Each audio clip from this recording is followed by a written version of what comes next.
ऐसा माना जाता है कि जो लोग यहाँ कभी निवास किया करते थे, उनकी आत्माएं आज भी यहाँ भटक रही हैं।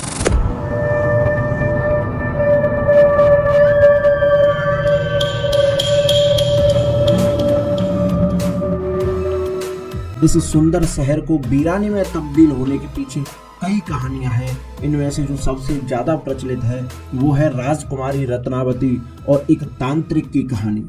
भानगढ़ में एक राजकुमारी रहा करती थी जिसका नाम था रत्नावती। सुंदर इतनी कि जो एक बार उसे देख लेता तो उस पर मोहित हो जाता। एक दिन हुआ यूं कि राजकुमारी रत्नावती अपनी दासियों के साथ यहाँ के बाजार में श्रृंगार का सामान खरीदने जाती है।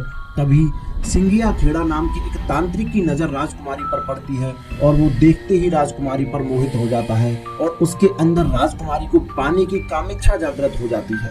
राजकुमारी को पाने की लालसा में ये तांत्रिक क्या करता है, जो इत्र राजकुमारी ने खरीदने के लिए चुने थे उनमें से एक इत्र की बोतल को ये चुपके से उठा लेता है और उस बोतल में अपनी रक्त की बूंद डालकर उसे अपनी तंत्र विद्या से अभिमंत्रित करके वापस वहीं रख देता है।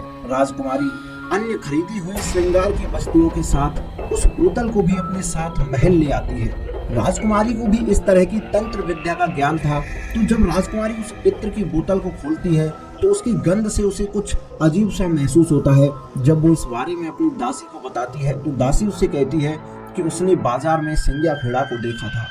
तांत्रिक का नाम सुनते ही राजकुमारी को सब समझ आ जाता है। राजकुमारी उस बोतल को ले जाकर एक विशाल पत्थर की शिला पर फोड़ देती है। उसमें जो इत्र था वो उसी पत्थर पर फैल जाता है। जब रात होती है तो वो पत्थर की विशाल शिला लुढ़कते हुए उसे तांत्रिक की ओर बढ़ने लगती है।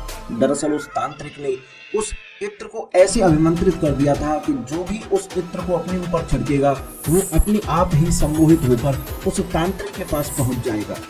तो वो पत्थर लुढ़कता हुआ तांत्रिक की ओर बढ़ने लगता है।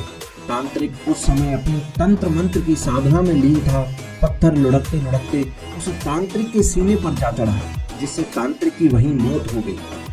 लेकिन मरने से पहले उस तांत्रिक ने ऐसा श्राप दिया कि मेरे मरने के बाद राजकुमारी रत्नावती सहित भानगढ़ के सारे लोग मारे जाएंगे और इनकी आत्मा चिरकाल तक यहीं भानगढ़ में भटकती रहेगी, इन्हें मुक्ति नहीं मिलेगी।